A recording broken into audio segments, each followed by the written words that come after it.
ये हम लोग नगर निगम को पैसा भी देते हैं, सब चीज करते हैं। उसके बाद जो हम लोग दुकानें भी हटाई जाती हैं। जब कोई आया अधिकारी या कुछ भी है तो हम लोगों को काफी परेशानी करी जाती है, जैसे कि दुकान हटाओ, तिरपाल। अब सरकार तो नहीं बदलने का मूड है, लेकिन अब जनता चाहेगी तो बन जाएगी। जनता का क्या मूड है? जनता का मूड तो मेरे हिसाब से नहीं है। जनता का मूड नहीं है। हम परेशान है, कभी किसी चीज को लेके, कभी किसी चीज को लेके। पहले काम धंधा बहुत ज्यादा था, अब काम धंधा ही नहीं रह गया, लोग वैसे परेशान है।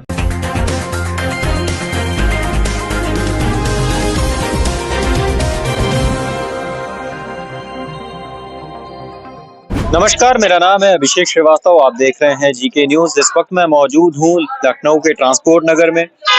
लोकसभा चुनाव बहुत ही नजदीक है, 20 से 25 दिन बाकी रह गए हैं और नामांकन प्रक्रिया भी शुरू हो गई है। ऐसे में लखनऊ की जनता का मन क्या है, वो किसकी तरफ जा रहे हैं? इस बार मोदी को वापस से तीसरी बार प्रधानमंत्री बना रहे हैं या फिर एक बार कोई नया चेहरा देखना चाहते हैं इस बार? क्या नाम है भैया आपका? रमेश। भैया कहाँ रहते हैं आप? मैं गोमती नगर में रहता हूँ। अच्छा, मेरा ऑफिस है यहाँ पर। अच्छा, तो इस बार आपको क्या लगता है कि मोदी जी तीसरी बार अपनी गवर्नमेंट बना रहे हैं, और बना रहे हैं तो क्यों बना रहे हैं? देश का विकास कर रहे हैं, देश आगे बढ़ रहा है जी। अंतर्राष्ट्रीय पटल पर देश की जो छवि है बहुत ही अच्छी बनी हुई है। आज सारे देश जो देश के नेता हैं विश्व के, वो मोदी की जय जयकार कर रहे हैं, लेकिन हमारे देश में है जो उनके पीछे पड़े हुए हैं। आपने अंतर्राष्ट्रीय पटल की बात की।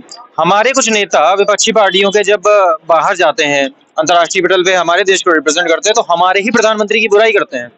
जो विपक्ष में बैठे हैं उनका काम ही बुराई करना है। जो विपक्ष में बैठेगा बुराई करेगा ऐसे फिर आगे। तो क्या ये सही है कि अंतर्राष्ट्रीय पटल पर आप जब बैठे हैं? ये बिल्कुल भी गलत है। पहली बात मेरा जो सोचना है कि हमेशा अपने देश के नेताओं को, चाहे कोई भी प्राइम मिनिस्टर बने, उसका सपोर्ट करे ताकि देश आगे बढ़े। व्यक्तिगत रूप से आगे ना बढ़े, देश आगे बढ़े, और देश आगे बढ़ रहा है। मुझे याद है जब मनमोहन सिंह प्रधानमंत्री थे, तो मनमोहन सिंह के बारे में जब पाकिस्तानी प्रधानमंत्री ने कुछ टिप्पणी की थी, तब नरेंद्र मोदी ने खुलकर मनमोहन सिंह का समर्थन किया था, जबकि नरेंद्र मोदी विपक्ष में थे कि पाकिस्तानी प्रधानमंत्री की इतनी औकात नहीं है कि हमारे प्रधानमंत्री को कोई कुछ कह दे, वो हमारे देश का प्रधानमंत्री है। बिल्कुल सही कहा। ये विपक्ष में मैंने क्या एक पहले भी बोला आपसे कि अपने देश के नेता का सपोर्ट करना चाहिए, चाहे वो प्राइम मिनिस्टर हो या कोई भी हो। हमारे वर्तमान पीएम ने उनका सपोर्ट उस समय किया, ये बहुत अच्छा लगा उस समय, तो होना भी यही चाहिए। राहुल गांधी और अखिलेश यादव महागठबंधन हो गया है दोनों का, ये दोनों प्रधानमंत्री के चेहरे के रूप में क्यों नहीं देखे जा सकते? देखिए, पहली बात तो अनुभव। जब जिसके पास अनुभव होगा वही देश चला पाएगा। जहाँ तक मैं समझता हूँ मोदी जी के पास अनुभव बहुत ज्यादा है। उन्होंने काफी साल संघ की सेवा करी, प्राइम मिनिस्टर रहे गुजरात के 15 साल, फिर 10 साल से प्रधानमंत्री पद पे हैं। तो राजनीतिक अनुभव भी बहुत डिपेंड करता है अंतर्राष्ट्रीय पटल पे भारत की छवि सुधारने के लिए। अनुभव तो सर इस तरीके से आता है ना कि जब हम किसी को मौका देंगे तो उसको अनुभव आएगा। बिल्कुल, आप बिल्कुल सही कह रहे हैं। पहले इनको चीफ मिनिस्टर तो बनने दीजिए। राहुल गांधी अभी तक चीफ मिनिस्टर नहीं बने कहीं के, प्राइम मिनिस्टर के ख्वाब देख रहे हैं। क्या नाम है भैया? सुरेंद्र। ये दुकान आपकी है? हमारी है। क्या समस्याएं उठानी पड़ती हैं आपको ये दुकानदार के तौर पे यहाँ पे? और बाकी यहाँ पे कई ठेले वाले लगाते हैं, इधर बगल में पूरी सब्जी लगाए हुए हैं, कई और श्रमिक होंगे। ट्रांसपोर्ट नगर के श्रमिकों की, दुकानदारों की क्या समस्या है? हम लोगों की समस्या ये है कि हम लोग नगर निगम को पैसा भी देते हैं, सब चीज करते हैं। उसके बाद जो हम लोग दुकानें भी हटाई जाती हैं, नगर निगम के द्वारा ही? नगर निगम के द्वारा ही हटाई जाती हैं दुकानें। तो क्या पर्ची कटती है? पर्ची सिस्टम? पर्ची, हाँ, हम लोग नगर निगम को पर्ची कटती है, पैसा देते हैं। कूड़ा भी उठाने आते हैं, कोई पैसा देते हैं। और बाकी जो है जब कोई आया अधिकारी या कुछ भी है तो हम लोगों को काफी परेशानी करी जाती है, जैसे कि दुकान हटाओ, तिरपाल, अल्ली बल्ली, मतलब सारा जो है सिस्टम हटाना। विरोध नहीं करते हैं आप लोग कि हमने पैसा दिया है, पर्ची कटाई है, हमारा पूरा अधिकार है? अब विरोध क्या करें, अब उनसे क्या बेंच उठा ले जा रहे हैं, तो कहीं जो है भट्टी तोड़ देते हैं, तो कहीं जो है क्या कर देते हैं। अब विरोध उनसे क्या किया जाए। तो आखिरी बार ये घटना कब हुई थी? ये अभी जो है अभी कोई अधिकारी शायद आए थे 3-4-6 महीना, ये 3-4 महीना को मोदी योगी या कोई भी आके अधिकारी अपना, तो दुकानें हम लोगों की हटाई गई। और भट्टी तोड़ी गई थी? नहीं, भट्टी तो नहीं तोड़ी गई, कहे तो उनकी भट्टी बच गई। लेकिन जो है दुकान हटाई गई, तिरपाल खोला गया, मतलब छप्पर पूरा हटाया गया।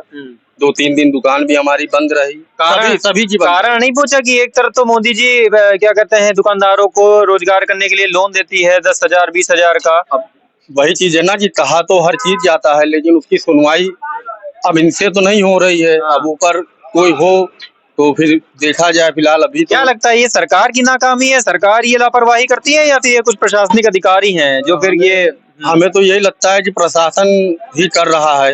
हाँ बाकी जो है नहीं हमें लग रहा कि मोदी या योगी या कोई भी ऐसा बाकी उच्च स्तर पे बैठे हुए मोदी योगी साफ हैं। साफ है। बाकी लेकिन जो है नीचे के कर्मचारी जो है थोड़ा बहुत वही परेशान करते हैं, हमें तो ये लग रहा है। क्या लगता है अगर सरकार बदली 2024 में तो क्या ये परेशानी आपकी दूर होंगी कि बढ़ेंगी? अब ये तो सरकार आने के बाद ही पता चल पाएगा कि परेशानी घटेगी कि बढ़ेगी। तो क्या सरकार बदलने का मूड है क्या आपका?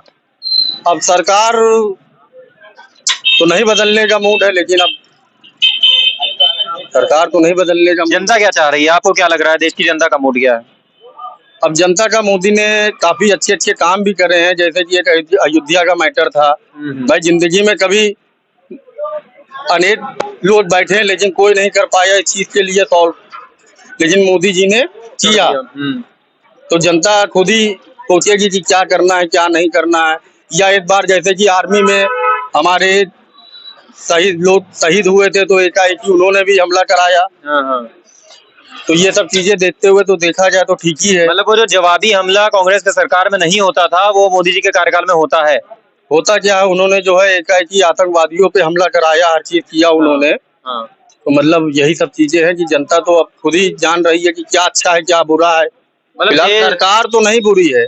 आपका नाम मनमोहन सिंह है, बहुत बढ़िया। भारत के पूर्व प्रधानमंत्री, दूसरे प्रधानमंत्री, वित्त मंत्री के बाद प्रधानमंत्री। क्या काम करते हैं आप? ड्राइवर हूँ। ड्राइवर हैं आप। पिछले दिनों 3 महीने पहले हिट एंड रन कानून आया था। कानून उन्होंने लागू किया अमित शाह जी ने। लागू नहीं हुआ, आप लोगों ने विरोध किया, उसके बाद वापस ले लिया गया। अभी वापस नहीं हुआ है वो। उसके ऊपर उनको सोच विचार चला। हाँ, वो कभी भी लागू कर सकते हैं। रात में जब नोटबंदी हो सकती है, कुछ भी हो सकता है, ये आप कुछ भी नहीं कह सकते। लेकिन आप लोगों ने इतना दबाव बनाया, 2 दिन में देश को डामाडोल स्थिति में पहुंचा दिया, पूरा चक्का जाम करके, पूरा। जाहिर सी बात है, जो एक ड्राइवर आदमी 12 हजार की नौकरी करता हो, अगर वो कोई ड्राइवर नहीं चाहता कि उससे एक चींटी भी मरे, जी है ना जी। तो अगर कोई हादसा हो जाता है तो उसके 7 लाख रुपए कहाँ से देगा जी। और 10 साल की सजा। 10 साल की सजा। तो वो 10 साल में तो उसके बच्चे भी वो मर जाएंगे, वो कहाँ जाकर बैठे। नहीं तो ये कानून लाने वाले थे लेकिन अब उसको रोक लिया गया, तो विचार चल रहा है। तो क्या अब आप लोगों ने मन बदला है, क्या आप लोग अब मोदी जी को सपोर्ट कर रहे हैं? हम तो नहीं करेंगे इस चीज के लिए, तो नहीं करेंगे। नहीं इस चीज के लिए नहीं, बाकी जो 10 साल का कार्यकाल रहा है मोदी जी का वो किस प्रकार से रहा? कार्यकाल अच्छा रहा, कुछ खराब रहा, सब तरह की बातें हैं। अब इसमें क्या कह सकते हैं, ये भी हमारे ड्राइवर भाई हैं। क्या आपको लगता है कि महागठबंधन में कोई ऐसा चेहरा है जो नरेंद्र मोदी के विकल्प के तौर पे देखा जा सकता है? कोई चेहरा नहीं है। 2 बार मोदी जी प्रधानमंत्री बन चुके हैं, क्या तीसरी बार बनने वाले हैं? जनता चाहेगी तो बन जाएगी। जनता का क्या मूड है? जनता का मूड तो मेरे हिसाब से नहीं है। जनता का मूड नहीं है। यहाँ अभी हमने तमाम लोगों से बात की, कम से कम 70% लोगों ने यही कहा कि इस बार फिर से मोदी सरकार। अब वो कह रहे हैं, उनका कहना सही हो सकता हो, लेकिन जिस हिसाब से हालात है उस हिसाब से तो हमें नहीं लगता कि मोदी। क्या हालात हो गए हैं, कैसे हालात हो गए? जनता परेशान है, कभी किसी चीज को लेके, कभी किसी चीज को लेके। पहले काम धंधा बहुत ज्यादा था, अब काम धंधा ही नहीं रह गया, लोग वैसे परेशान है। तो ये सिचुएशन है। आप रोजे से नहीं है, चाय भी नहीं, रोजे से नहीं है। अच्छा, मोदी जी की ने तमाम योजनाएं चलाई, क्या क्या सुविधाएं मिली आपको? हमें तो कुछ नहीं मिली। आवास के लिए आपने भरा था फॉर्म? अभी नहीं मिला। शौचालय? वो तो बना गया। हाँ। शौचालय बन गया। अनाज मिल रहा है? हाँ, अनाज भी मिल रहा है। उज्ज्वला योजना की तहत सिलेंडर? सिलेंडर हाँ घर पे मिला। तो 2-3 योजनाओं का लाभ तो मिला। हाँ ये भी मिला। हाँ, तो इसीलिए मोदी को चुन रहे हैं। हाँ, इसीलिए। क्या नाम है आपका? रतिपाल सिंह। कहाँ रहते हैं? कृष्णानगर। कृष्णानगर में रहते हैं। कैसा कार्यकाल लग रहा है पिछले 10 साल का मोदी जी का, या इस बार बदलने वाली है सरकार? नहीं, कार्यकाल सब ठीक ही चल रहा है, जैसा पब्लिक चाहे वैसा ही होगा। हाँ, पब्लिक क्या चाह रही है? पब्लिक चाह रही है हर हर मोदी घर घर मोदी। हर हर मोदी घर घर मोदी। आप क्या चाह रहे हैं? हम भी वही चाह रहे हैं जो पब्लिक चाह रही है। Okay sir. अच्छा, ये अखिलेश और राहुल में दम नहीं है क्या? अरे चाचा गए भतीजे के लेके, भतीजे गए चाचा के लेके, क्या हुआ? कुछ नहीं। तो आपने यहाँ पर देखा कि एक तरफा सपोर्ट यहाँ पर मोदी जी को मिल रहा है। कुछ ड्राइवर हैं, उनका कहना है कि जो हिट एंड रन जो कानून आया था जिसमें 7 लाख की जो जुर्माना था, 7 लाख का जुर्माना और 10 साल की सजा थी, उस पे अभी वो सोच विचार चल रहा है, और अगर वो लागू कर दिया जाता है कभी भी, तो जो ड्राइवरों का जो समर्थन है वो मोदी जी से वापस ले लिया जाएगा, कभी भी वोट मोदी जी को नहीं मिलेगा। लेकिन अभी उस पे जो कानून है उस पे विचार विमर्श चल रहा है, अभी ऐसा कोई कानून लागू नहीं होने जा रहा है। तो यहाँ पे जो ट्रांसपोर्ट नगर की अधिकतर जो सोच है, अधिकतर लोगों का कहना है, वो ये कहना है हर हर मोदी घर घर मोदी। 2024 में एक बार फिर से मोदी सरकार। कैमरा पर्सन रीना के साथ मैं अभिषेक, जीके न्यूज।